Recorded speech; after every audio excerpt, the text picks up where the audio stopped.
Bonjour à tous. C'est qui le plus grand de l'église? C'est Philippe. Oui, j'ai une question pour Philippe. On vient d'où avec nos bougies? À mon avis, vous venez de très loin. Peut-être Paris, peut-être. Non, on vient de notre petite salle du GIP. On apprend plein de choses sur Jésus. Tu t'es trompé, Philippe.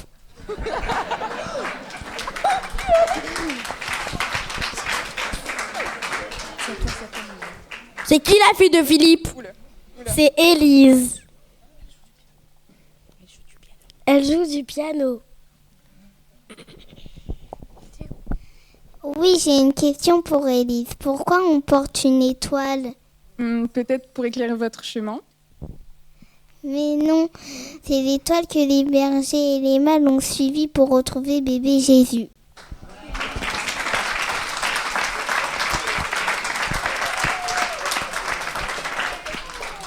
C'est quoi le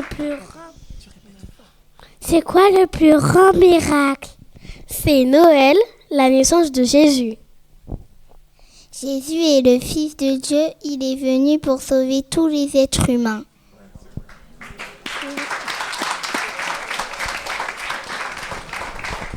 Oui, c'est écrit dans la Bible.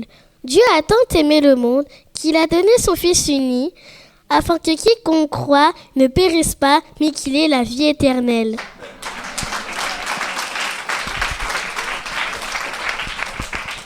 Regardons une vidéo qui dit comment Jésus a sauvé ma maman. Elle s'appelle Marceline. Alors, je m'appelle Marceline Blanc. Et puis, je suis professeure des écoles. Donc là, je travaille à Maromme. Il y a une école pas loin de Super U. Donc, je suis une maîtresse. J'ai des élèves en petite section et moyenne section, donc de 3-4 ans. Alors, pour moi, le plus grand miracle que j'ai vécu de Dieu, de Jésus, c'est ma conversion. J'avais des angoisses par rapport à un événement vécu toute petite d'enfance et j'étais assez malheureuse, beaucoup dans la recherche du contrôle, excessivement dans le travail, dans la fuite, très en difficulté sur le plan social. Bien qu'en réussite scolaire, évidemment, parce que je passais beaucoup de temps à travailler. Un jour, on est allé dans un rassemblement de jeunes, voilà. Et il y a un monsieur qui, cette fois-ci, en prêchant, donc en expliquant ce que Jésus peut faire pour nous, comment il peut nous libérer de nos angoisses. Je l'avais entendu plein de fois, puisque j'allais souvent à l'église. Cette fois-là, je ne sais pas pourquoi, ça a résonné dans mon cœur. Je me suis dit, oui, j'en ai marre, quoi. J'en ai marre d'être triste, de passer mon temps à travailler, de ne pas être à l'aise en public, enfin... Et donc j'ai décidé, la toute première fois de ma vie, de lâcher prise. Et c'était vraiment bizarre parce que je me suis mise à pleurer toutes les larmes de mon corps. Et je sentais comme quelque chose qui s'envolait, cette angoisse que je retenais, cette colère, cette tristesse permanente. Enfin, il y a quelque chose qui a basculé en moi. Et j'ai pleuré, c'est un soir, j'ai pleuré toute la nuit, j'ai prié, donc j'ai parlé à Dieu toute la nuit en lui demandant pardon d'avoir été en colère contre tout le monde. Les coupables et les non coupables, entre guillemets. J'ai déversé tout ce que j'avais sur mon cœur et je me suis sentie libre, quoi, pour la première fois de ma vie. Et c'est là que j'ai compris que Jésus, Dieu, existait pas que pour mes parents, ma famille, mais pour moi-même et que pour moi, il pouvait aussi avoir un avant-après. Après ça, il y a eu quand même, et il y a toujours, un cheminement. C'est-à-dire que ça, c'était vraiment la plus grosse étape. Celle où j'ai dit, je laisse tomber, quoi. C'est toi qui fais.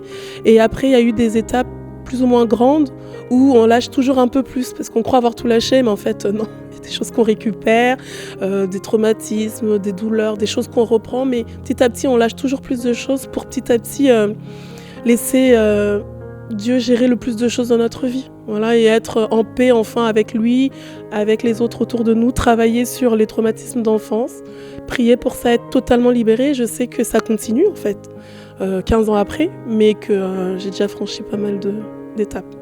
Je dirais que dans la vie, des fois, on a l'impression d'être face à un mur et on n'imagine pas, ou même des fois, on ne voit même pas le mur. Hein. On se dit juste que la vie, c'est ça, et puis qu'on va vivre comme ça. Mais en réalité, on peut vivre autrement. On peut vivre dans la joie, malgré les difficultés. Je sais que ça paraît fou de dire ça, mais moi, personnellement, il y a eu des choses, des moments que j'ai vécu où j'aurais dû être dans la tristesse ou dans le découragement, dans l'abattement, la colère. Mais dans cette relation que j'ai avec Dieu, avec Jésus, malgré tout, je restais en paix. J'encourage tout le monde à faire cette expérience, vivre plus en donnant sa vie à Jésus.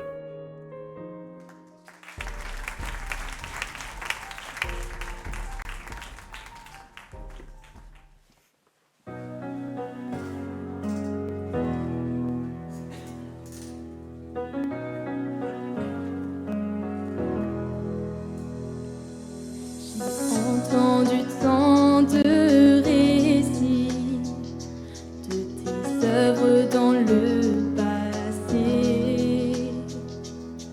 Pourtant je sais que ces prodiges sont encore d'actualité.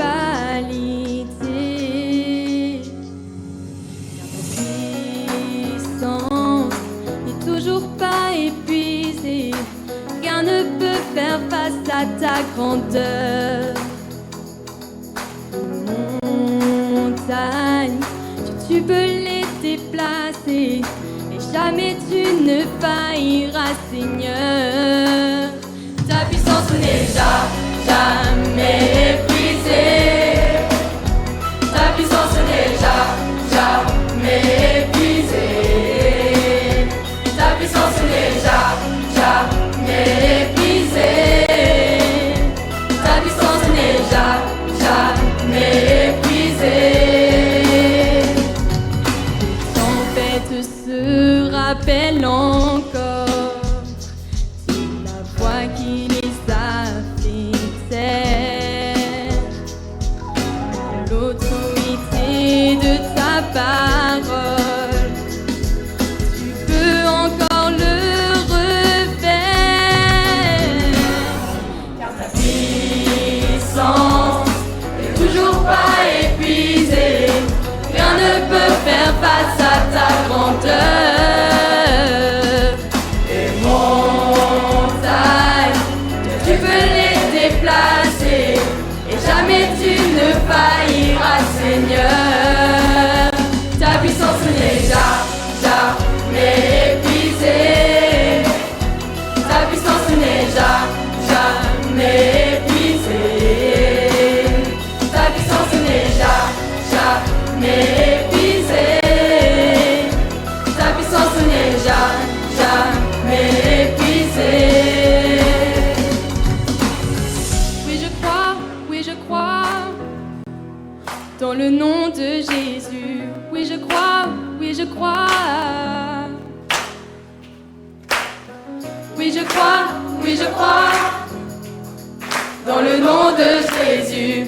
Oui je crois, oui je crois. Oui je crois, dans le nom de Jésus. Oui je crois, oui je crois. Oui je crois, dans le nom de Jésus. Oui je crois. Car ta puissance n'est toujours pas épuisée. Rien ne peut faire face à ta grandeur. Les montagnes, tu peux les déplacer et jamais tu ne failliras, Seigneur. Ta puissance n'est jamais épuisée. Ta puissance n'est jamais épuisée. Ta puissance n'est jamais épuisée. Ta puissance n'est jamais épuisée. Oui je crois, dans le nom de Jésus. Oui je crois. Oui je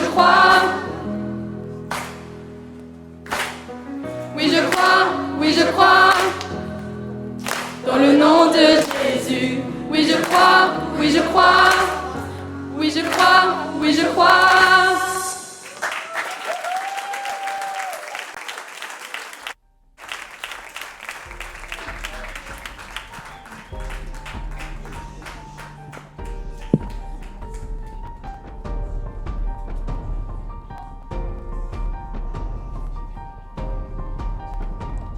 En cette période de Noël, nous voulons nous rappeler la merveilleuse puissance de Dieu qui a accompli le plus grand miracle que l'humanité n'ait jamais connu.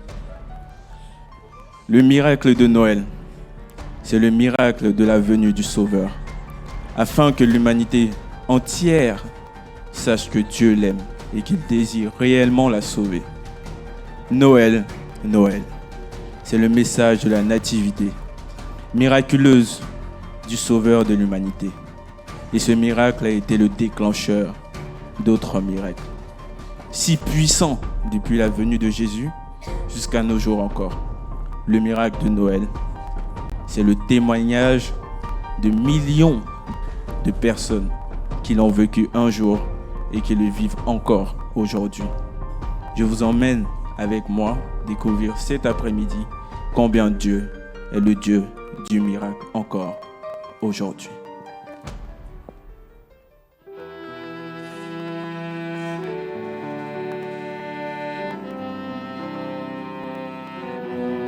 Marie, savais-tu que ton nouveau-né marcherait sur les eaux? Marie, savais-tu que ton nouveau-né nous ferait naître à nouveau? Savais-tu que ton nouveau-né est aussi là pour toi? Que cet enfant dans tes bras un jour te sauvera. Marie, savais-tu que ton nouveau-né enseignerait les sages? Marie, savais-tu que ton nouveau-né calmerait les orageux?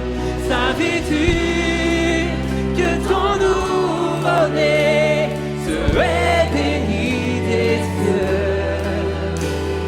Tu embrassais son visage, tu embrassais ton Dieu. Marie, savais-tu?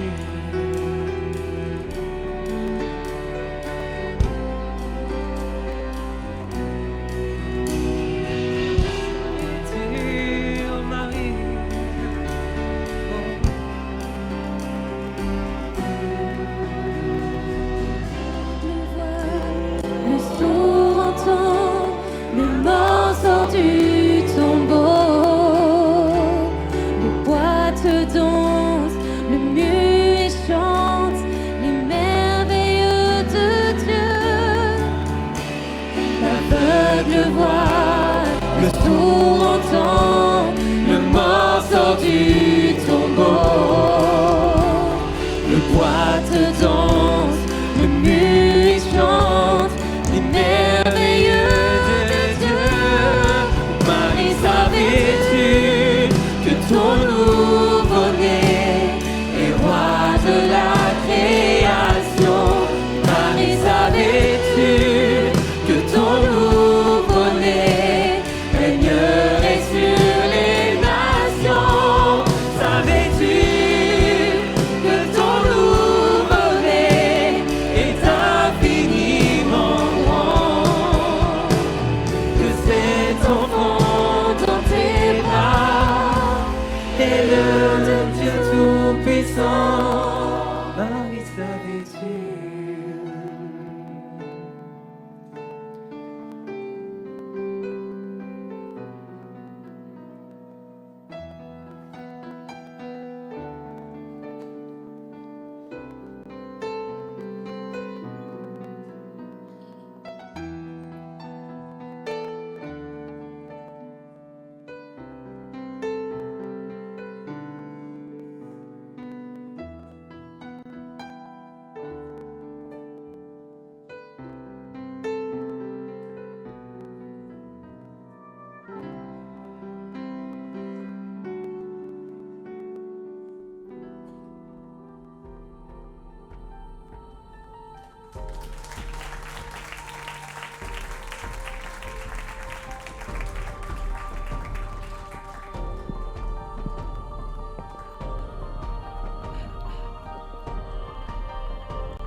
Franchement, Marie savait-tu?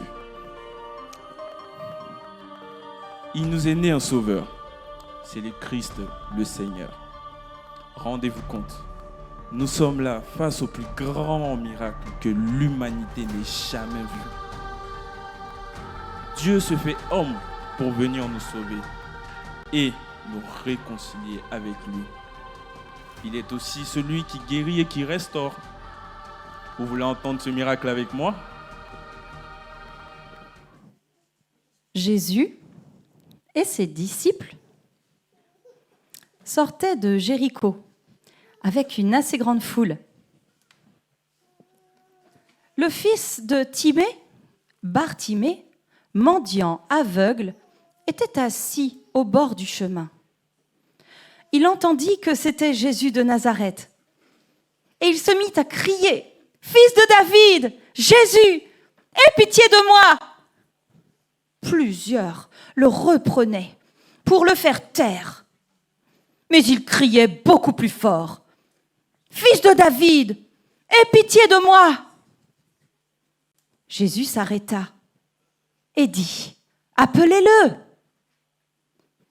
Ils appelèrent l'aveugle en lui disant: « Prends courage, lève-toi, il t'appelle !»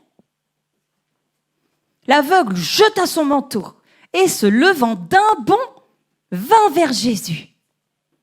Jésus, prenant la parole, lui dit: « Que veux-tu que je te fasse ? » « Maître, que je recouvre la vue. » Et Jésus lui dit: « Va, ta foi t'a sauvé. » Aussitôt, il recouvra la vue et suivit Jésus dans le chemin.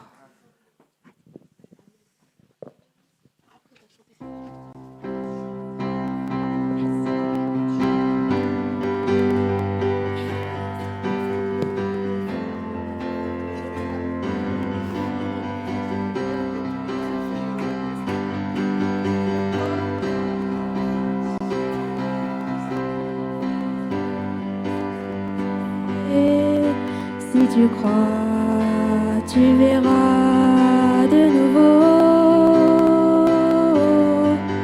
comme Bartimée, fils de Timée.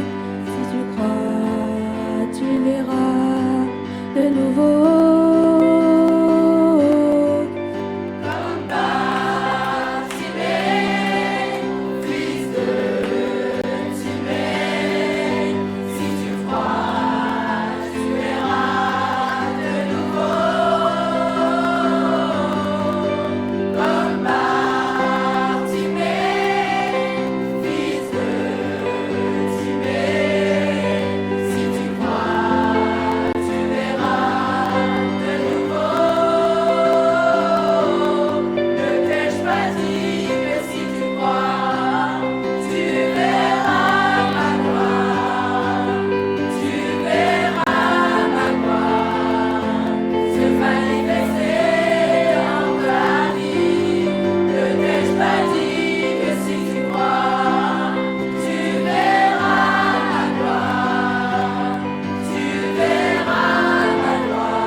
Bonjour, je m'appelle Nicolas Leroux et je suis chauffeur routier dans les matières dangereuses. Il y a quelques mois de cela, en fait, suite à une livraison chez un client, il fallait que je sorte les tuyaux, donc tout s'est bien passé. Et c'est à la fin de la livraison où je dois re-ranger donc les tuyaux, j'ai fait un faux mouvement qui fait que je me suis fait très très mal au niveau du dos et j'ai laissé couler les choses pendant plusieurs semaines, plusieurs mois même. Et la douleur venait dans le cou et me donnait des migraines. Je me suis dit, bon Seigneur, ça doit être quelque chose entre toi et moi et je veux vraiment que tu me guérisses, vraiment que tu me délivres de ces douleurs. Et en fait, les semaines, les mois ont passé et il ne se passait rien. Il fut une semaine où il y a eu le pasteur Grégory Baudolec qui est venu, où suite à la prédication, il a fait un appel. Et dans cet appel-là, il dit une phrase, toi qui as ce mal de dos et qui as cette migraine, viens à l'avant. Dans mon cœur, je me suis jamais dit, à un moment donné, même s'il y a un quelconque appel, je viendrai faire l'imposition des mains parce que c'est pas pour moi, parce que j'ai pas le courage ou autre peut-être. Dieu m'a fait comprendre que non seulement il fallait que je fasse ce pas de foi, mais aussi que je n'étais pas seul, qu'il fallait que je fasse confiance. Et donc j'ai fait ce pas de foi de venir et j'explique donc le problème, le souci au pasteur. Et là, il se met à m'imposer les mains. Et au moment où il impose les mains, je ressens bien, effectivement, les mains du pasteur, mais je ressens surtout la présence de Dieu qui m'envahit. Une chaleur immense qui a atteint mon dos, le cou. Et j'ai ressenti tout de suite, instantanément, une délivrance. Pendant toutes ces semaines où j'avais ce mal de dos, je ne pouvais pas trop me pencher. Et là, j'ai pu me montrer que je pouvais mettre mes mains jusqu'au sol, sans souci, sans rien. J'avais même des difficultés à porter mon propre enfant dans les bras. Au bout de quelques minutes, il fallait que je la repose. Là, je peux la porter sans problème. Alors, le message d'encouragement que j'aurais à dire, c'est ne pas se décourager. Et surtout, quand on se sent seul, Dieu nous rappelle, à plus forte raison, que nous avons des frères, nous avons des sœurs en qui nous pouvons nous confier. On sait qu'on peut être entendu. Dieu nous écoute, Dieu est là, mais Dieu a fait que nous avons cette communion fraternelle pour pouvoir prier les uns pour les autres. Il y a aussi le fait qu'il ne faut pas douter en Christ. Il faut juste avoir ce pas de foi, de se dire « Allez, j'y vais, je fonce. Seigneur, je mets toute ma confiance en toi. » Et ce qui s'est passé à ce moment-là, c'est qu'il y a eu ce pas de foi, mais aussi cette confiance de me dire « Voilà, on va m'imposer les mains, mais c'est toi, Seigneur, qui agis. C'est toi qui poses ta main sur moi. C'est toi qui m'entoure ta grâce et qui me libère. »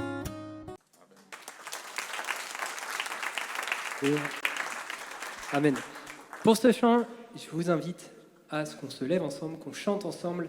On va louer Dieu ensemble pour cette partie, pour ce chant. Tu tiens tes promesses. Je compte sur vous.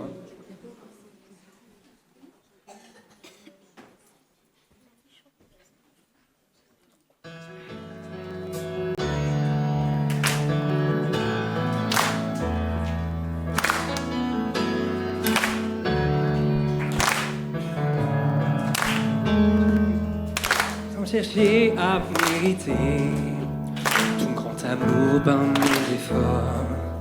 J'ai souvent cru la foi perdue par mes erreurs et par mes torts. Mais tu n'es pas un homme pour oublier. Ton alliance demeure à jamais, car en toi je suis aimé et nul ne peut me condamner.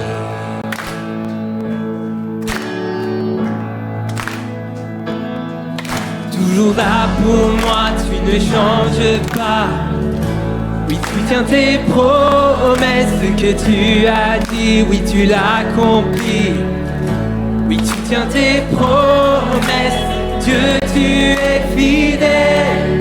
Ta parole est certaine. Ce que tu as dit, oui, tu l'as accompli. Tu tiens tes promesses envers moi. Tiens tes promesses envers moi. Oh.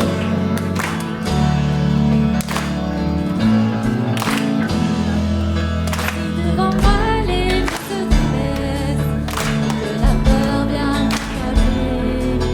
Devant la mer dans la détresse, la route vient se fermer. Et trouve un chemin dans le désert. De la montagne à la mer, car tu es à mes côtés. Rien ne pourra m'arrêter. Rien ne pourra m'arrêter. Oh,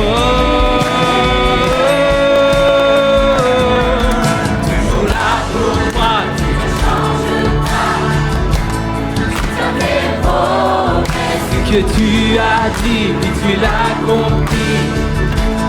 Tu tiens tes promesses. Dieu, tu es fidèle. Ta parole est certaine. Tu as dit, oui, tu l'as accompli. Tu tiens tes promesses envers moi. Tu tiens tes promesses envers moi.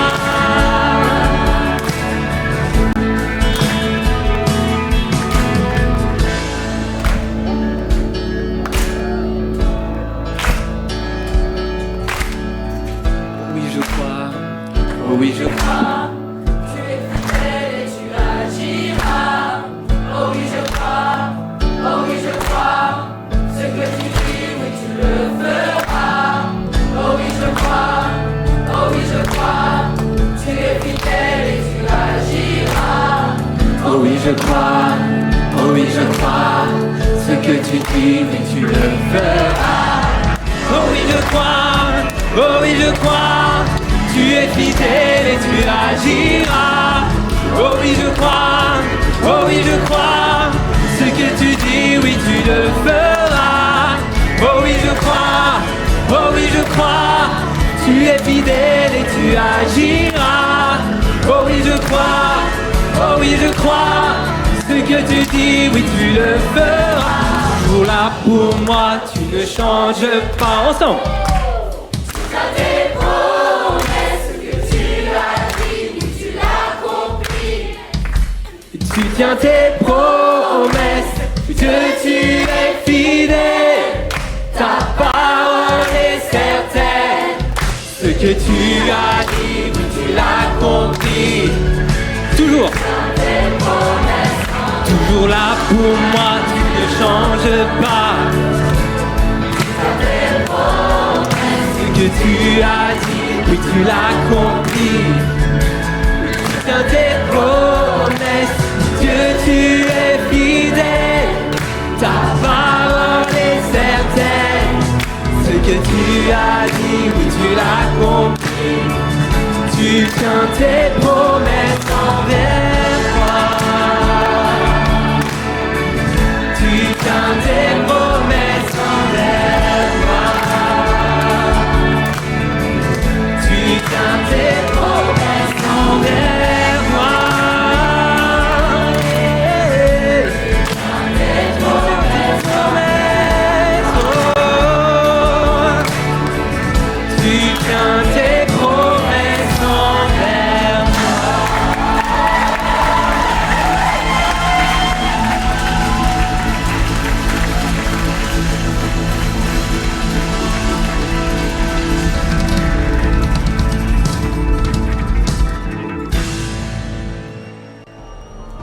Dieu tient encore ses promesses.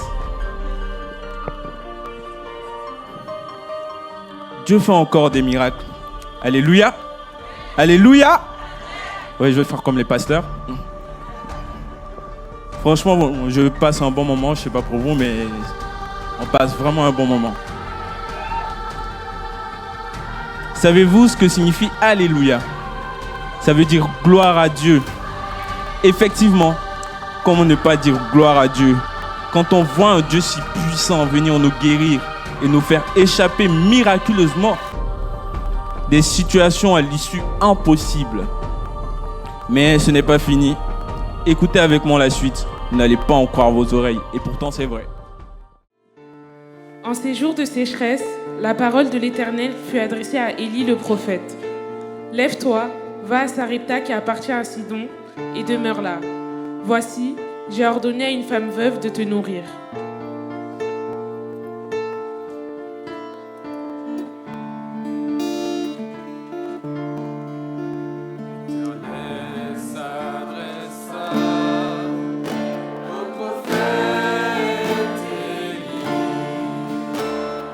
Va à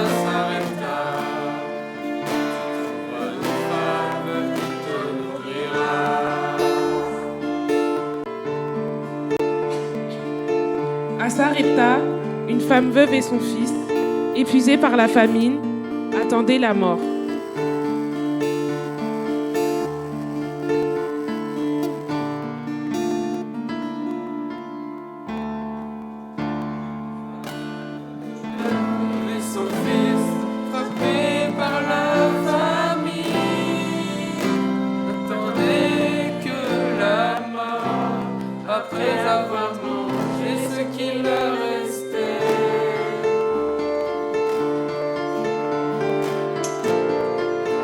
Maman, j'ai faim. Est-ce qu'il y a un petit peu du pain?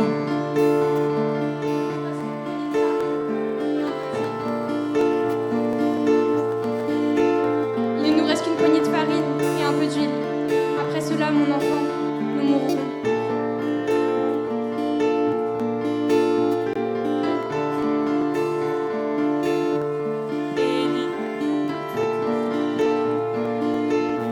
Et Élie, obéissant à l'Éternel, arriva aux portes de Sarepta.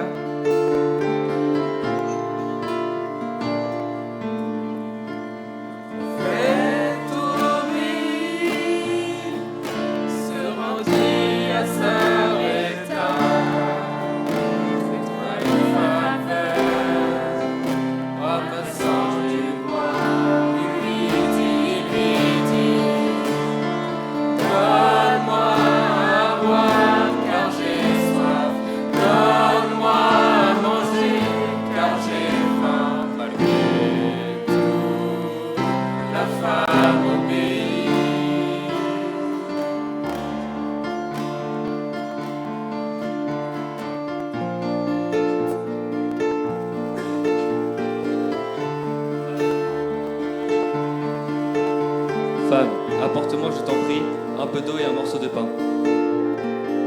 Aussi vrai que ton Dieu est vivant, il ne me reste qu'une poignée de farine et un peu d'huile. Je prépare un dernier repas pour mon enfant et moi. Après cela, nous mourrons. N'aie pas peur.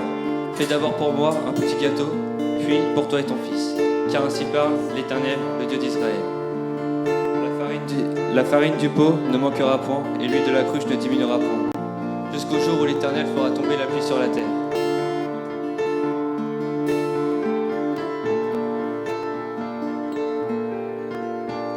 Et la femme fit selon la parole d'Élie. Et voici, la farine ne manqua point, et l'huile ne diminua point.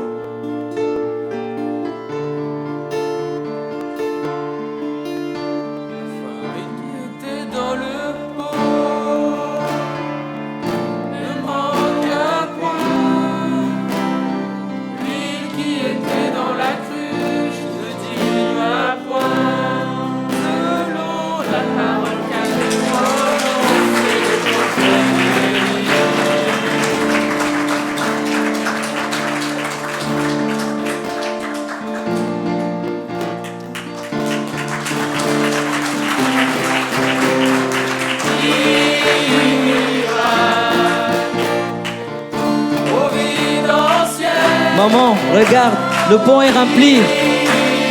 L'Éternel est vivant, il nous a sauvés de la famine.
Je m'appelle Denise Orchol, je suis retraitée. Alors j'ai vécu avec mon mari le miracle de Dieu. Nous étions invités à l'hôtel Kyriade parce qu'il y avait des hommes d'affaires du plein évangile qui venaient pour la réunion. On était très heureux de pouvoir y aller. Avec mon mari, on est parti en voiture. Au bout de... On avait fait peut-être 1 kilomètre quand on a entendu un son bizarre, c'était une crevaison. Alors, mon mari a fait demi-tour, il a pu se garer. Il pleuvait abondamment. Et là, on a demandé à Dieu, on a dit, Seigneur, on est vraiment déçus, on est tristes parce qu'on voulait absolument aller à cette réunion et voilà, on ne peut pas. Et en plus, moi je disais au Seigneur, mon mari, c'est très difficile pour lui de pouvoir changer la roue. Et presque aussitôt, on a aperçu sur la gauche de la voiture 2 jeunes personnages qui étaient un petit peu en retrait de 2 mètres. 2 jeunes personnages qui nous tournaient le dos, vêtus identiquement d'une veste en jean, pantalon en jean, jeunes, on pouvait peut-être leur donner 30 ans. Et puis ils se sont approchés devant la voiture. Et là, on a entendu une voix qui disait « Ne touchez à rien, on s'occupe de tout ». Mais on ne voyait pas les visages. Donc ils ont pris les accessoires dans le coffre, la roue. Et en un clin d'œil, la roue était changée. On voulait les remercier, mais ils avaient disparu. On a regardé sur la route, devant, les personnes. De chaque côté, il y avait un champ. Il y avait un champ de chaque côté. Personne. Derrière, c'était la route nationale. Personne. On a pu aller à la réunion, être à l'heure. Donc bien sûr, pendant le voyage, on ne faisait que de bénir le Seigneur et de le remercier. On était vraiment étonnés, on se demandait ce qui nous arrivait. C'était vraiment le surnaturel, c'était la providence même. Et en fait, la réunion des hommes d'affaires, il y avait un témoignage d'un pasteur et ce témoignage correspondait vraiment à nos besoins. Donc je pense que Dieu sait tout, il connaît nos cœurs et c'est pourquoi il est intervenu.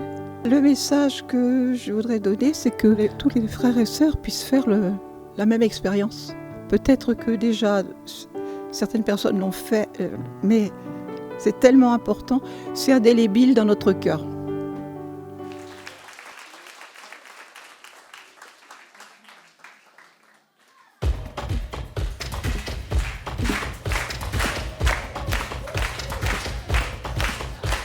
Que ceux qui vivent, qui respirent, louent son nom, louent son nom.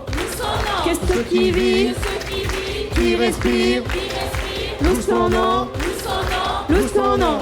Tourner sur les monts et du fond des vallées. Quand je suis confiant ou quand sombre ma foi.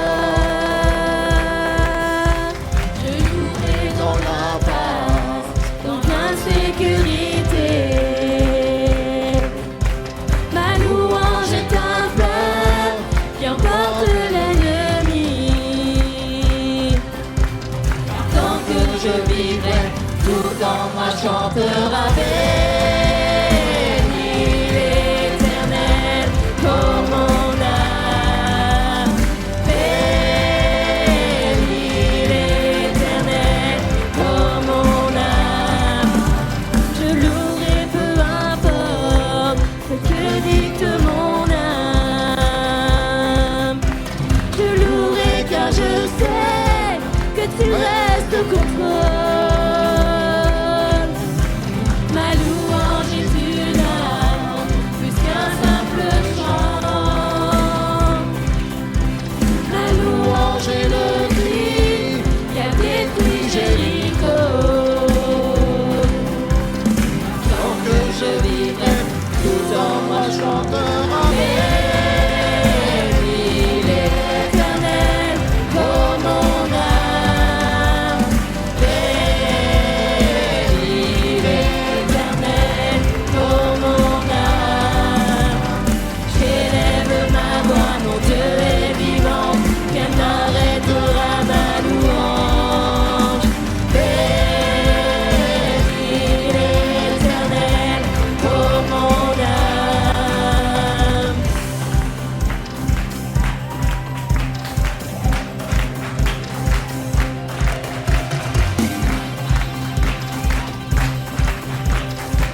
Que ceux qui vivent, qui respirent, louent son nom, louent son nom. Que ceux qui vivent, qui respirent, louent son nom, louent son nom. Que ceux qui vivent, qui respirent, louent son nom, louent son nom. Quelle joie d'entendre de tels témoignages. Savez-vous que Dieu désire la même chose pour chacun de nous? Dieu nous aime tellement qu'il désire nous faire vivre ce qu'il est lui, le miraculeux.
Je m'appelle Bertin Simo Caillot. Je suis ambulancier, auxiliaire ambulancier pour être précis. Donc voilà, c'est dans le domaine paramédical et je travaille à Forges-les-Eaux. À l'époque, j'habitais sur l'île, donc c'est vraiment la sortie dans un bar avec des amis et suite à une altercation, donc une rixe qui s'est très mal terminée puisque suite à ça, je me retrouve incarcéré. Ça n'a pas été facile puisque nous sommes dans les années 2011 et vous savez, quand on arrive dans ce milieu, il faut être violent pour se faire sa place. Donc forcément, je rentre dans ce groupe de violence. Et ce n'est que 3 ans après, donc en 2014, que voilà un aumônier qui revient en prison et qui me parle de l'amour de Jésus-Christ, il me parle de Jacob. Et quand je vois ce Jacob, donc je vois ma vie défiler comme étant l'usurpateur, le trompeur et tout ce qui n'avait rien de bien, quoi. Je me revois un peu dans tout ce qu'il me parlait. Et là, cette fois-ci, en mars 2014, je décide de me tourner réellement vers Jésus. Mais ça n'a pas été facile.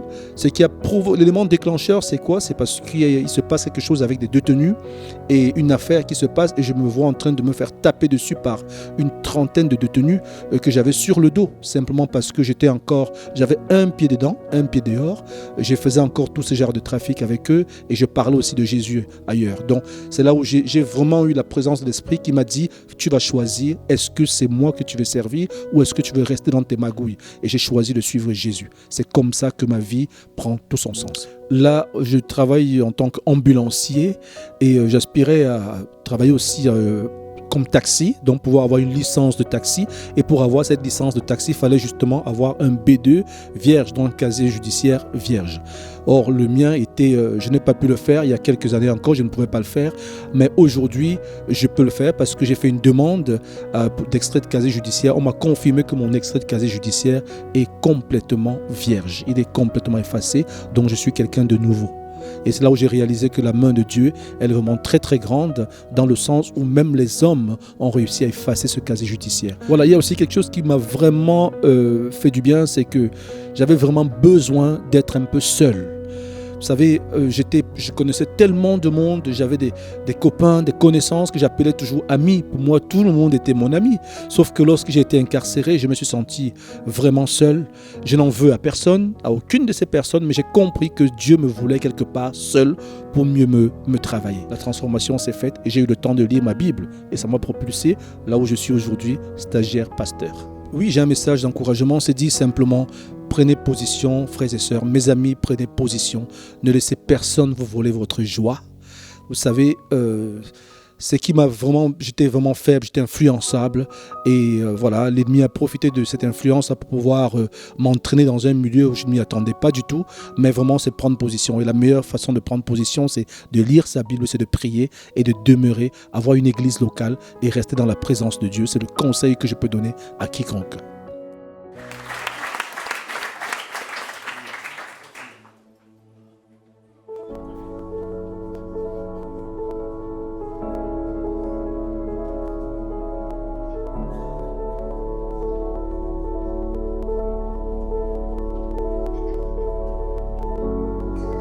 Celui par qui l'aveugle voit, il est présent là devant moi, il est présent là devant moi.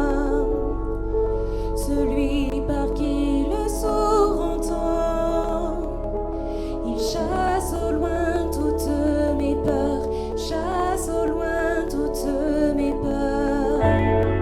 Oui, je crois en toi. Oui, je crois en toi, tu es le Dieu des miracles. Oui, je crois en toi, oui, je crois en toi, tu es le Dieu des miracles.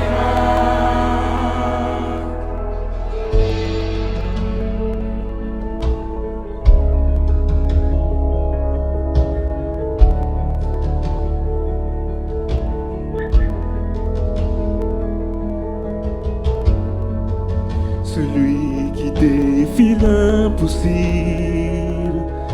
me tend sa main et œuvre en moi, tend sa main et œuvre en moi.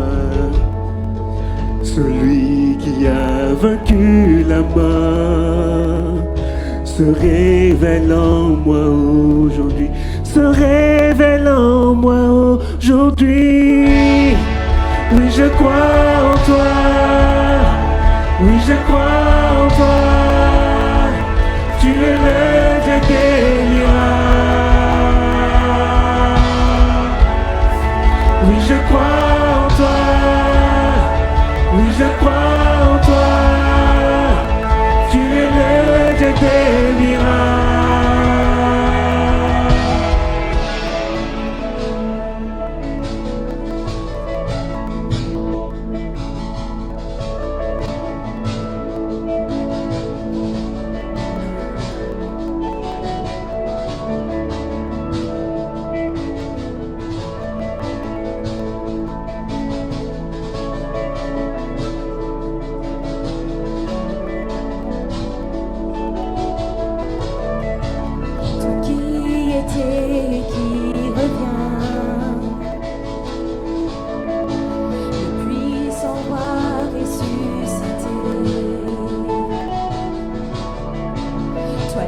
le Dieu des miracles.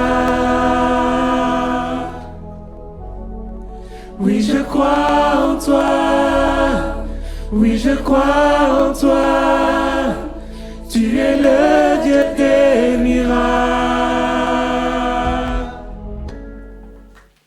Vous avez vu qu'on a allumé 4 étoiles, une étoile qui correspondait à chaque miracle. Et la plus grande, eh bien, on voulait que ça représente le miracle que Jésus lui-même était en sa venue, puisque quand Jésus est venu, on parle ici du miracle de Noël, de la naissance de Jésus, celui qui est venu pour nous sauver, et on veut se réjouir, et je pense qu'on peut donner une main d'acclamation à notre Seigneur.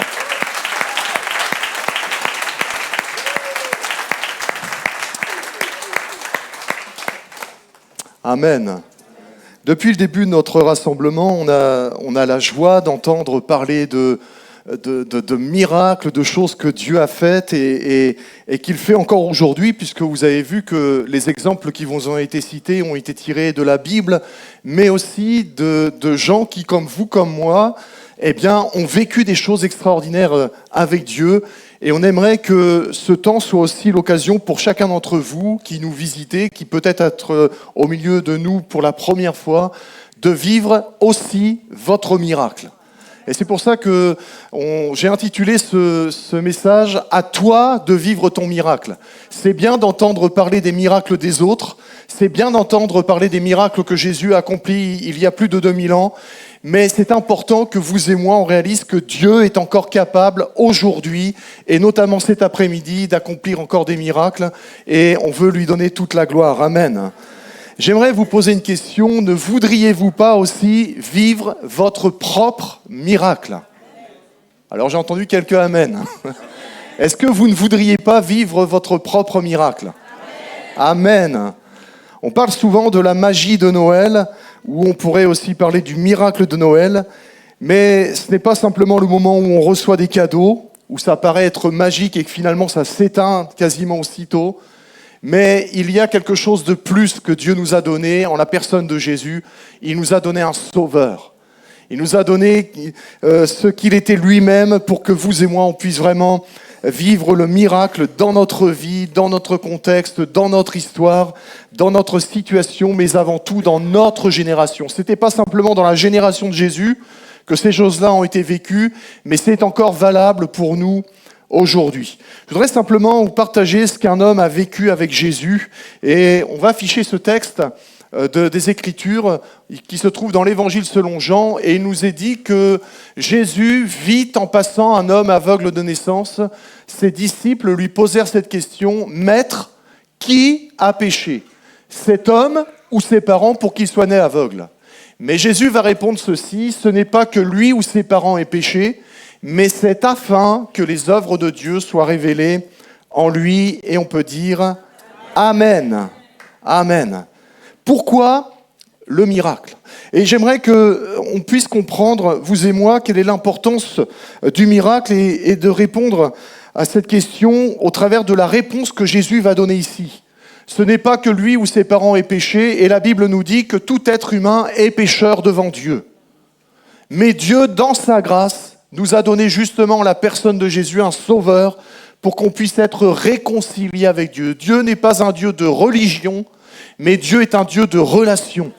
Et Dieu, dans cette relation qu'il veut avoir avec chaque être humain, eh bien, veut manifester sa gloire dans nos vies, notamment au travers du miraculeux. Et Jésus va donner cette réponse, et c'est la réponse à cette question: pourquoi le miracle? C'est parce que Dieu veut intervenir puissamment dans nos vies pour pas qu'on reste dans la situation où nous sommes. Ce n'est pas pour qu'on reste indéfiniment sous l'accablement, sous la tristesse, sous la peur, sous différentes choses qui, si souvent, nous bloquent dans notre vie, mais c'est pour qu'on puisse sortir de cela avec gloire et puissance, et ça, il n'y a que Dieu qui puisse le faire dans nos vies. Il y a des questions qui parfois nous sont posées, et on entend souvent: mais s'il y avait un Dieu, pourquoi tant de guerres? Pourquoi tant de maladies? Pourquoi la mort? Pourquoi ceci ou pourquoi cela? Mais ce qui est important de comprendre, c'est que l'être humain, depuis le début de notre humanité, a choisi délibérément de désobéir à la volonté de Dieu. Et Dieu, dans sa grâce, on ne comprend pas forcément ces choses, mais Dieu aurait très bien pu nous obliger, nous, êtres humains, à lui obéir et à faire sa volonté. Mais Dieu a voulu que tout être humain soit libre de ses choix. Et c'est parce que l'être humain a souvent fait de mauvais choix qu'il est confronté au résultat de ses choix. Et ce que vous et moi, on peut vivre au travers de ce que notre monde vit, n'est pas forcément le résultat de votre choix à vous, mais le résultat de choix d'autres. Et on subit malheureusement le choix des autres, et d'autres peuvent aussi subir nos propres choix. Mais Dieu, dans sa grâce, et je veux vraiment que ces choses soient ancrées dans votre cœur, Dieu, dans sa grâce, même face à nos mauvais choix, eh bien Dieu est celui qui veut intervenir, et il le dit ici encore au travers de la bouche de Jésus: ce n'est pas que lui ou ses parents aient péché, mais c'est afin que les œuvres de Dieu soient révélées en lui. C'est parce que Dieu veut réaliser le miracle dans ton cœur, dans ta vie, dans ta situation, et il veut de cette manière-là se révéler à toi pour que tu le connaisses. Comme je le disais tout à l'heure, non pas comme un Dieu de religion, mais comme un Dieu de relation. Il est important que vous et moi, on puisse rencontrer l'auteur du miracle. Parce que c'est là que tout commence. Si je ne rencontre pas l'auteur du miracle, je ne pourrai pas vivre le miracle. Et il nous est dit toujours dans cette histoire que de cet homme qui a rencontré Jésus, et ça se passe au chapitre 9 et les versets 35 à 38, Jésus, l'ayant rencontré, lui dit: crois-tu au Fils de Dieu? Et il va répondre: et qui est-il, Seigneur, afin que je croie en lui? Tu l'as vu, lui dit Jésus, et celui qui te parle, c'est lui. Alors il dit « Je crois, Seigneur », et il se prosterna devant lui. Il nous est dit que Jésus va le rencontrer. Et c'est important que Jésus nous rencontre.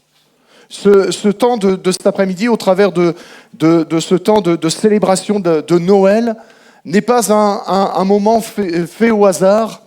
Tout à l'heure, Dieudonné le disait, mais c'est un moment où finalement, quand je dis tout à l'heure, c'était au culte. Voilà, c'était au culte. Alors si vous n'étiez pas au culte, c'était dommage. Revenez la semaine prochaine.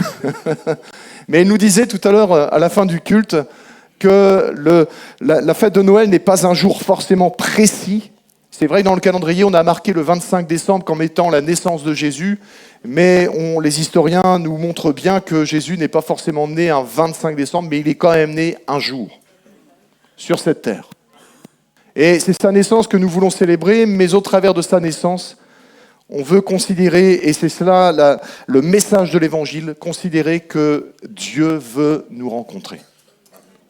Et que Jésus est venu rencontrer cet homme comme il veut rencontrer chacun d'entre nous. Et ayant rencontré cet homme, il va lui poser cette question, crois-tu au Fils de Dieu ? Cette rencontre, je le disais, n'est jamais le fruit du hasard, parce que Dieu donne des rendez-vous à chacun d'entre nous. Et je crois que particulièrement pour des personnes, cet après-midi au milieu de nous, il y a un rendez-vous divin qui vous a été présenté.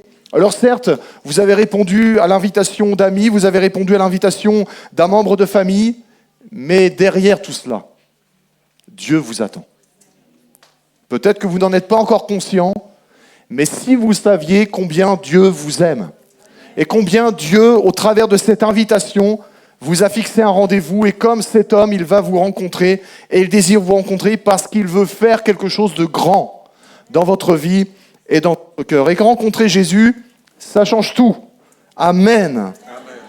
Mais quand on rencontre Jésus, il faut laisser faire Jésus, comme il convient qu'il agisse.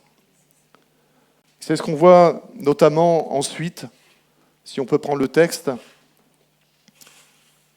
Il est dit, après avoir dit cela, Jésus cracha par terre et fit de la boue avec sa salive, puis il appliqua cette boue sur les yeux de l'aveugle et il lui dit, va te laver au bassin de Siloé, nom qui signifie envoyé. Il y alla donc, se lava et revint voyant clair. Est-ce que ce n'est pas un peu bizarre ce que Jésus a fait ? Est-ce que si vous aviez été à la place de cet homme, vous auriez laissé Jésus faire ça ? Alors il y en a qui disent oui, mais dans la réalité, si quelqu'un crachait par terre, fasse de la boue, vous la mette sur les yeux et vous dise tu vas à la piscine et tu vas te laver et là tu seras guéri. Eh bien je crois que la plupart d'entre nous, nous aurions refusé de faire cela. Mais cet homme a eu une confiance inébranlable en Jésus. Et il a laissé faire Jésus à sa manière. Et je voudrais que vous et moi, nous comprenions ceci, c'est que Dieu n'intervient pas toujours comme nous le pensons. Dieu a des manières parfois qui peuvent nous bousculer, qui peuvent nous interpeller, qui peuvent nous dire « mais si c'est ça, Dieu, je n'en veux pas ». Et pourtant, c'est par là que le miracle passe. Quand vous regardez dans l'Ancien Testament, il y a un homme, c'était Naaman, et cet homme, c'était un général, et il était atteint de cette maladie de la lèpre, et il va venir en Israël parce qu'il savait qu'il y avait un prophète de Dieu qui était là et qui invoquait le nom de Dieu pour que les malades soient guéris. Et il va venir voir ce prophète, et ce prophète va lui dire de la part de Dieu, va au Jourdain, dans le fleuve, et tu te laves 7 fois, et lorsque tu ressortiras la 7e fois, tu seras pur. Et il va dire, mais c'est n'importe quoi. Aller me laver dans un fleuve qui est sale, alors que dans mon pays, j'ai des fleuves qui sont propres. Aller dans un fleuve dont je n'ai pas l'habitude, et puis qui finalement est un fleuve médiocre par rapport aux autres fleuves qu'il peut y avoir dans mon pays. Et en plus, être obligé de m'y plonger 7 fois. Et cet homme va commencer à faire demi-tour. Parce qu'il s'était mis en tête que le miracle de Jésus ne pouvait s'accomplir que d'une certaine manière. Et il va réagir en disant, mais je pensais que le prophète allait venir, allait agiter sa main sur moi, allait faire quelque chose de particulier, peut-être faire une invocation, et que les choses allaient se terminer.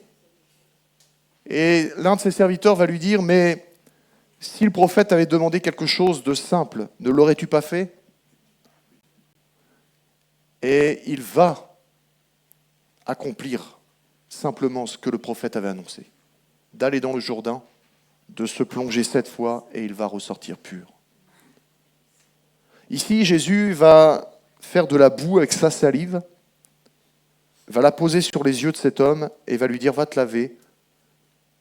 Et quand il va s'être lavé, il nous est dit qu'il revint en voyant clair. Ce que Dieu voudrait accomplir en toi va peut-être bousculer tes habitudes. Peut-être que tu t'es fait de Dieu une image et tu t'es fait une conception de ce que Dieu pouvait être dans ta vie, mais Dieu voudrait se révéler à toi peut-être d'une manière différente cet après-midi, pour te montrer qu'il reste et qu'il demeure le Dieu du miracle. Et que rien, strictement rien, ne peut changer ce qu'il est et ce qu'il peut accomplir. Il faut cet après-midi que vous et moi nous comprenions qu'il faut laisser faire Jésus comme il désire que les choses se fassent, parce que ce sera la meilleure des choses qui sera faite dans notre vie. Ce sera le plus grand et le plus beau des miracles. Et même si sur le moment tu ne comprends pas tout, même si tu ne saisis pas tout, laisse Dieu faire. Je peux t'assurer que c'est le plus grand miracle que Dieu puisse faire dans ta vie. Et j'aimerais terminer avec ce dernier texte, c'est de pouvoir vivre le miracle. Et dans l'Évangile, selon Jean toujours, au verset 11, on lit ceci, « L'homme qu'on appelle Jésus a fait de la boue », c'est l'homme qui raconte ce qu'il a vécu, « il l'a appliqué sur mes yeux et il m'a dit, va au bassin de Siloé et lave-toi. J'y suis donc allé, je me suis lavé et j'ai pu voir. » Vous savez ce qui a provoqué le miracle chez cet homme ? C'est son obéissance. Et pour vivre le miracle de Dieu, il faut obéir à la parole de Dieu. Il faut entrer dans ce que Dieu proclame sur notre vie. On peut entendre des choses que Dieu nous demande de faire, mais si nous ne les faisons pas, nous ne vivrons jamais le miracle de Dieu. Par contre, si nous obéissons simplement à la voix de Dieu, je peux vous assurer que ce que Dieu dit, il l'accomplit. Plusieurs d'entre nous, on l'a vécu. Je l'ai vécu nombre de fois dans ma vie. Je l'ai vécu par des guérisons, je l'ai vécu par des miracles. Eh bien, un nombre de personnes au milieu de nous pourraient lever la main et dire « Moi aussi, j'ai vécu des miracles. Moi aussi, Dieu est intervenu dans ma vie. » Et toutes ces choses se sont réalisées simplement parce que les uns et les autres, nous avons obéi à la parole de Dieu.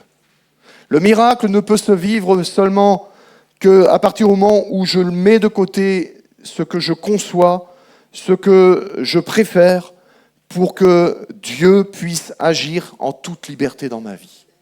Et j'aimerais terminer avec cette parole d'un scientifique, Albert Einstein, qui a dit ceci, « Il n'y a que 2 façons de vivre sa vie, l'une en faisant comme si rien n'était un miracle, et l'autre en faisant comme si tout était un miracle. Tout dépend de ce que je veux bien laisser à Dieu le soin de faire ou non. »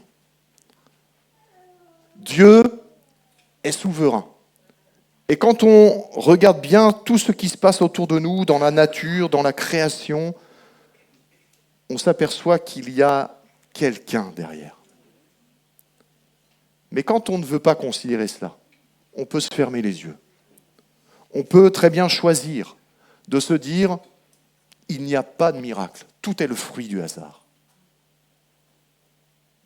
Mais si on veut vraiment prendre conscience de ce qui a été créé, de ce que nous sommes aujourd'hui et du miracle que l'on peut vivre, on s'aperçoit qu'il y a bien un Dieu derrière tout cela. Et que ce Dieu est capable de me faire vivre l'extraordinaire. Ce que moi je ne peux pas faire, lui, il peut le faire.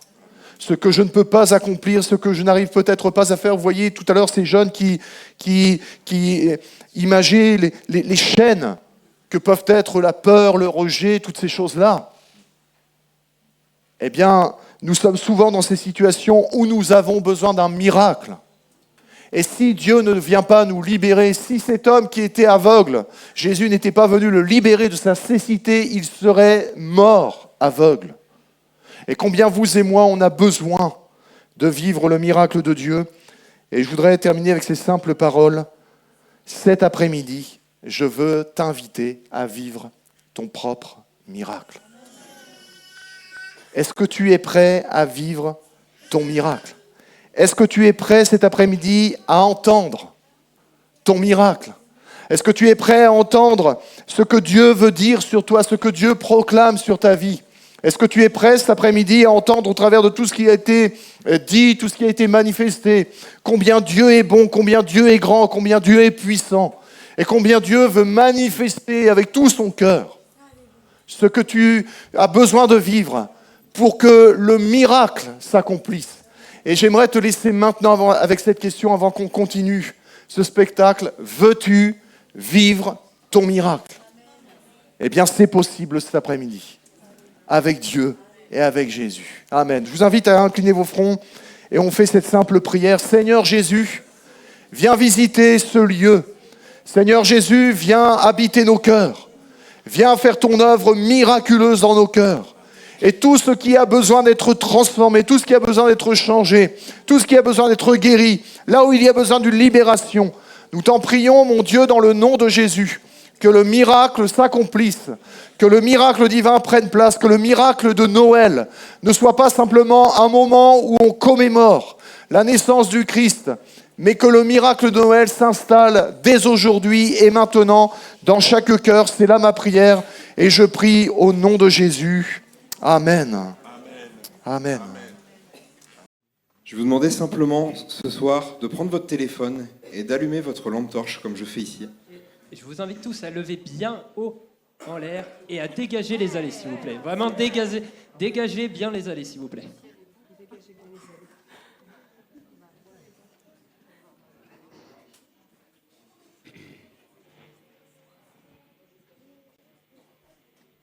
Les anges dans nos campagnes ont entonné des chœurs joyeux et l'écho de nos montagnes redit ce chant mélodieux.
plus haut des cieux.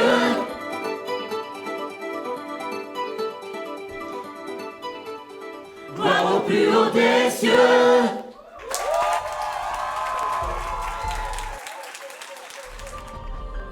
Oh, quelle grande joie remplit nos cœurs aujourd'hui. Jésus est venu sauver chaque être humain. Quel miracle de l'amour de Dieu. Jésus guérit, délivre, secourt encore aujourd'hui. Je voudrais t'encourager à croire que tous ces miracles, ils sont aussi pour toi. Par toi, je peux tout accomplir. Je peux vraiment tout, car c'est toi qui me rends fort. Non, rien n'est impossible. Par toi, les yeux sont ouverts, les liens sont brisés. Oui, je vis par la foi. Non, rien n'est impossible.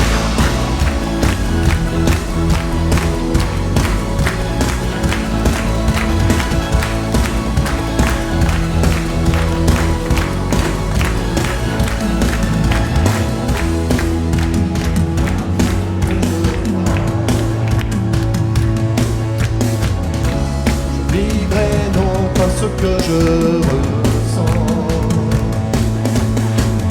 je le sais, tu es là près de moi. Oh, je le sais, tu peux tout accomplir. Par toi, je peux tout accomplir. Je peux vraiment tout, car c'est toi qui me rends fort.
Est-ce qu'on peut encore dire merci?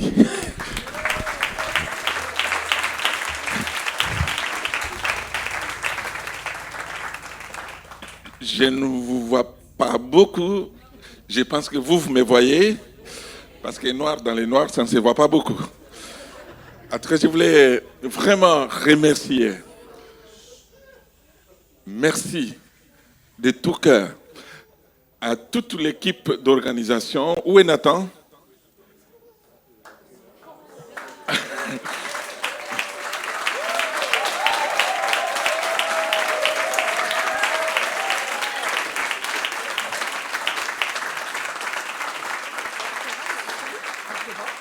Je voulais vraiment, je crois que vous êtes témoins avec moi que cette année, on est monté d'un cran.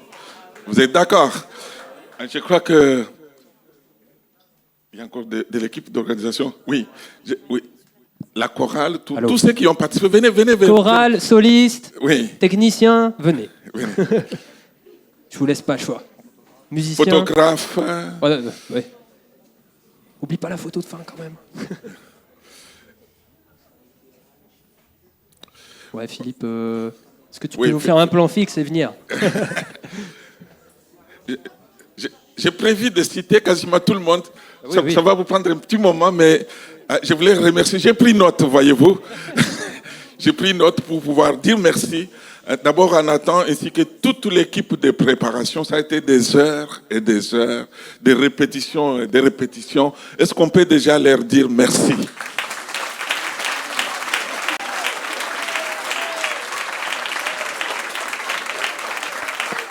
Merci.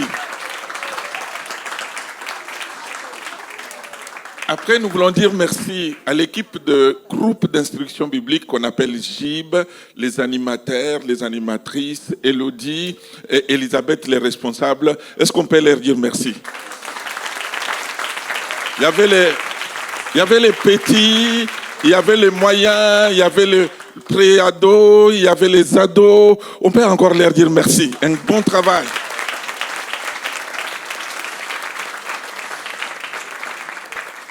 Quand je les voyais jouer, je me disais waouh. Donc vraiment, la relève est assurée.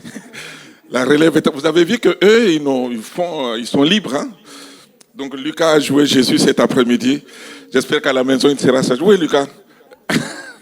Tu as joué Jésus, n'est-ce pas? À la maison, tu seras sage. Les jeunes... Où sont les jeunes? On veut aussi dire merci à nos jeunes.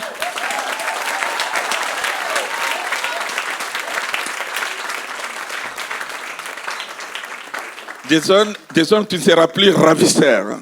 C'est fini maintenant. Les chaînes sont tombées. Et puis, Léa n'est plus dans le rejet. C'est l'amour, j'ai noté. Élise n'a plus de mensonges. C'est la vérité. Déborah n'est plus dépressive. C'est la joie. Et Josué n'a plus peur. Il est en paix.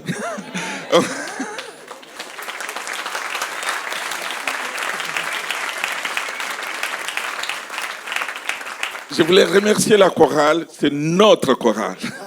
C'est notre chorale, la chorale de l'église de Marom. Nous voulons dire merci à Elodie, à Josué qui en sont responsables et à chacun de vous. Nous voulons vous dire merci. Merci. Vous nous avez fait beaucoup de bien. Anaïs, tu es parmi les choristes, ben, tu vas rester dans la chorale. Ah, tu es derrière. Je voulais aussi qu'on dise merci aux musiciens. Nos musiciens, ils ont pris le temps de répéter. Nous voulons leur dire merci. Merci. Merci à Mathieu. Je l'ai mis un peu à part parce qu'il n'est pas de chez nous.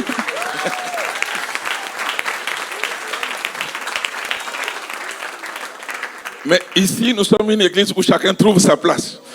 Donc tu as ta place au milieu, Mathieu.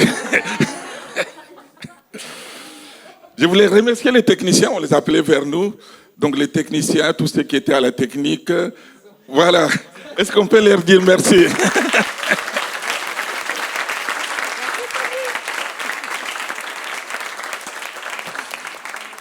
Merci les techniciens, sans vous, on n'aurait rien entendu. Je voulais dire merci bon, j'ai dit technicien, j'ai dit les photographes. Il y a Tom est au fond.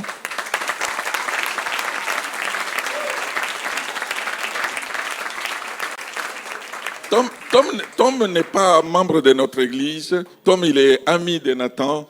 Il a accepté de venir travailler bénévolement au milieu de nous. On peut encore une fois lui dire merci. Merci, merci Tom. Merci Léa et Élise qui étaient aussi aux photos. Merci à Philippe qui est au fond. Vraiment merci.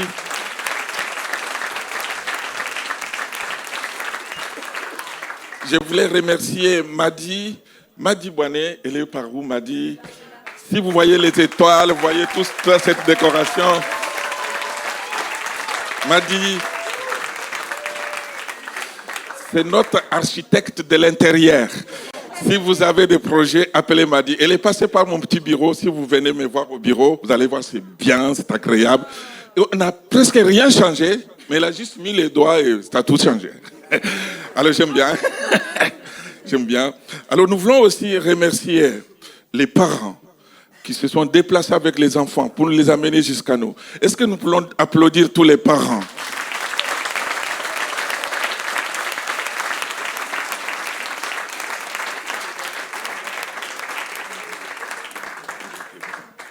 Voilà. Et pour terminer, je vais remercier les frères et sœurs qui nous préparent des bons goûters. Et ils sont au fond. Est-ce qu'on peut déjà les saluer?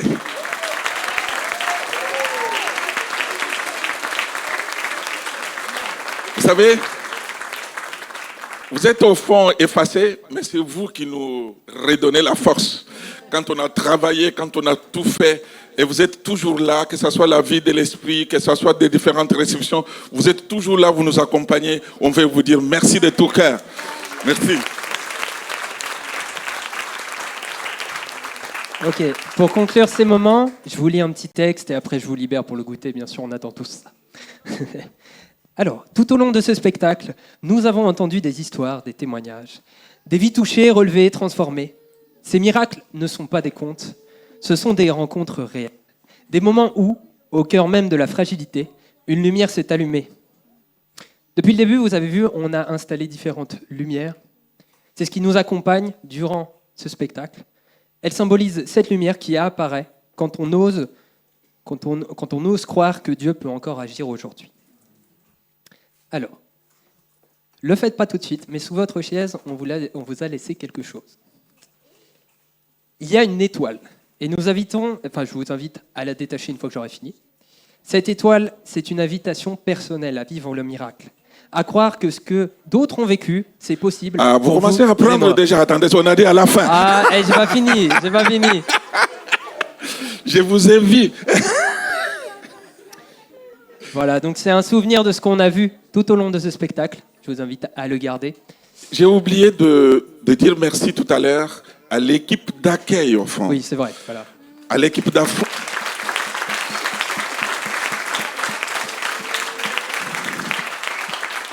Et l'accueil n'était pas que dans la salle. Il y avait aussi des frères et sœurs sur le parking. On peut leur dire merci. Merci de tout cœur.